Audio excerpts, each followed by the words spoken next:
a habit or pattern of behavior that has become dull and unproductive but is hard to change. However, I would define it as where dreams go to die. Because after filming my amazing motivational video about how this training arc is going to change my life, I found myself falling to the depths of the most unfriendly parts of my mind. Been the worst year of my life. And here I am with my little prosecco in my room. Recently graduated. No job prospects, no life prospects. Literally, I've just spent the whole day reading and sleeping. And I would wake up and I would read and then I'd sleep. And now it's 9:30 p.m. Perspective is everything. And through this experience, I was able to learn a lot about myself, including, but not limited to, what are the trigger points that lead me to travel to these dark places? But most importantly, how the hell do I get myself out of it? Today, my one intention for the day was do not fall into the echo chamber, do not fall into the echo chamber, do not fall into the echo chamber. Whatever it takes to just not think negatively, that is what we're going to do. And I remember like around 4 p.m. today, I was kind of feeling a little bit, I could kind of feel it starting, I could kind of feel it like me being like, oh my God, I'm so alone because I spend majority of my day by myself. Honestly, God works in amazing ways and I have the best friends because a parcel comes and I'm like, I haven't ordered shit. And I know sometimes I'm a chronic orderer, like I'm very like, oh my God, I think I need this, I need this, I need this. I was like, no, frankly, I haven't ordered anything. Anyway, open it, tell me why my friend Simran, and she's probably watching this video, this is why I decided to do this, wrote me the kindest note. And then she sends me, number one, this like positive vibes, like place card thing. Then she sends me a pack of sweets and each of the sweets has like a motivational something on it. Sends me the most beautiful thing to hype me up and then sends me a Costa gift card. And so at the end of the day, even though may not be employed, may not have a master's course, may have really no clue what the hell I'm doing, recovering from a rut and then falling back into it again and all of this entire bullshit and rubbish, I have friends that love me. And I have friends that want to see me win. And that was enough for me to say, fuck you to the echo chamber for today. And I'm so happy. I'm so happy. I can't. I love her. I love her so much. I love you, Simran. Okay, so in my meeting, I went to see Lucy Jung, and she's the founder of a startup called Charco. And what Charco does, it creates this medical device that they place non-invasively for Parkinson patients. And you know how people with Parkinson's, they have what you call non-essential tremors? Okay, yeah. So they tremor. So the device basically helps prevent that and reduces the tremors by 80%. Okay.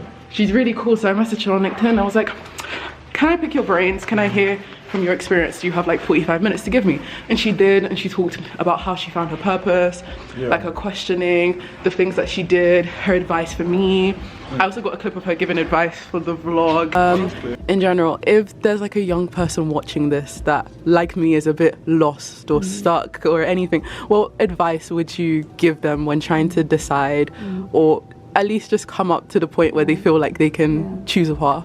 I think the important thing is that we all get lost, and I think that itself is really valuable because we're trying to find what we really want to do in our lives.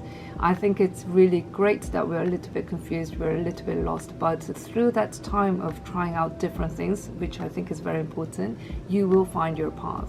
And taking that path and journey itself is very valuable as well. Trying out things, do I like it or not? What am I really passionate? Really kind of comes by talking to lots of people and understanding myself more. Why am I passionate about this? What do I want to do? Is the most single important thing to find out. So she was like, lead with passion, question your passion always, question the intention of why you're doing something and be honest with yourself. If it's that genuinely you're like, I just want to make loads of money. She said, don't let anybody judge you for that. But why do you want to make that money? To be comfortable, to travel, to have freedom, to have holidays. If it's for freedom, then why would you have a job that reduces the amount of freedom you have? If it's so you travel, why are you going to spend a job where you can't travel for 5 years of your life?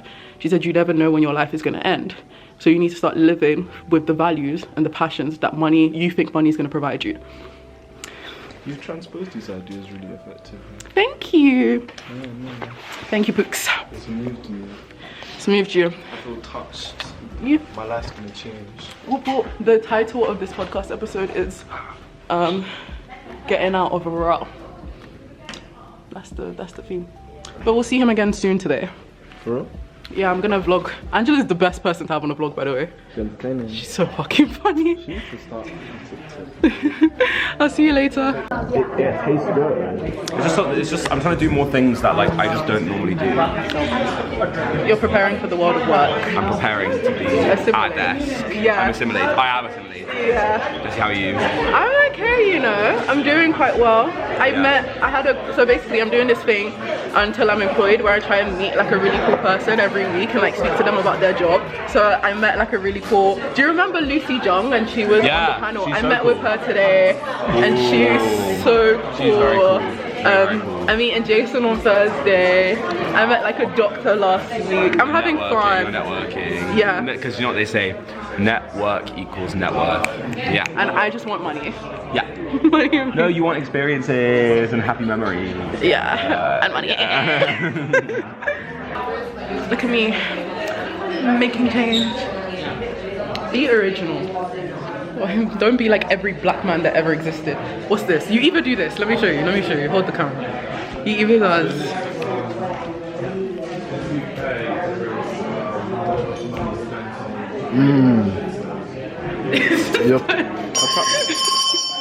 Those free poses on repeat. See, that's new. I like that. While I attempt to pack, I want to talk about this idea of service and how I think service is really helpful when trying to get out of a rut. I was asked by my old secondary school if I could come back and do something for the kids. If I have time, whether it's mentoring or anything, and we landed on doing a sort of after school club type thing.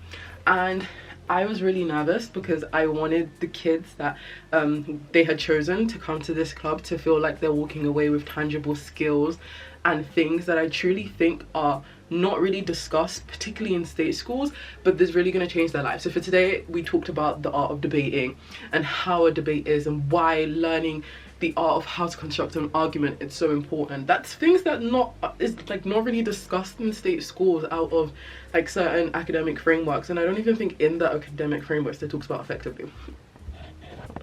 Yeah, getting out of bed and doing those things was like a task and a half. Like anything to do with myself, whether it was going to the gym, whether it was eating well, whether it's contacting people that I loved, whether it was applying for jobs and opportunities and chasing my dreams or things that I know are good for my future. Anything of that sort, it was too hard for me. It was just not going to get done. And that is a very frustrating thing to be in. But I don't know where I heard this sentiment. Maybe it came to me in a dream. But the idea is that if you don't know where to position yourself or place yourself in life, put yourself in a position of service. And I think that sentiment is so powerful in the sense that in a lot of times in life and as we go through things and stuff, and especially when you're in a rut, I truly think that for me personally, during my rut, I just didn't think I was important. I didn't think that my goals and dreams were possible, or I didn't feel like I had a passion, or I didn't feel like I cared about anything. And as a result, I was just like, okay, if I don't really care about anything, if nothing really excites me, and I don't feel motivated or care about fulfilling my dreams because I don't feel like I have any and I don't think I'm worth it, what is the point about doing anything? But I felt like when I had to start this after school club, it no longer became about me and it became about others. And I think this motivation of others was enough to get me out of bed and shower and plan a session for them, because I know I don't want them to come here and spend an hour and it be a waste of their time. And that was just a really powerful mind-shifting sentiment for me, because I'd be in a rut Thursday, Friday, Saturday, Sunday, Monday, Tuesday. Tuesday, I'd get up and be like, oh, okay, like, I don't really feel like doing anything, but I know I have to be there. The kids are waiting for me to do this club and to deliver a good session. So, like, let me spend 2 hours on my laptop in my bed planning a session. And then Wednesday comes, I'm like, okay, the kids, like, I want to be very well presented for the kids. And I want to make sure the session runs smoothly, and I don't want to make sure I'm late. So I want to make sure that I get out of time. So I'm getting out of bed and I'm drinking a coffee so I can have more energy for the kids. And it's getting me to do something that when myself, or the notion of myself wasn't enough, the kids were enough to do that. And that's why what I think was the most powerful lesson this month. If you're in your life and you're confused and you don't know where to put yourself and you don't know where to go and you don't know what to do, genuinely putting yourself in a place where you are of service of others. This could be volunteering at an old people's home, at a local charity or whatnot. This could be, again, donating time to a local charity to run their social media. This could be helping out the lady across your street, or going to read stories at a nursery school. Like, any time that you place yourself in a position where the actions that you are doing are no longer about you, I think is so powerful to get. In One Piece, oh, that's such a good example. In One Piece, right, obviously they have the main goal of, we want to find the One Piece, become Pirate King, find the All Blue, blah blah blah blah blah. But each time they land on a different island or they explore a different area, they are so strongly compelled by the desire to help other people.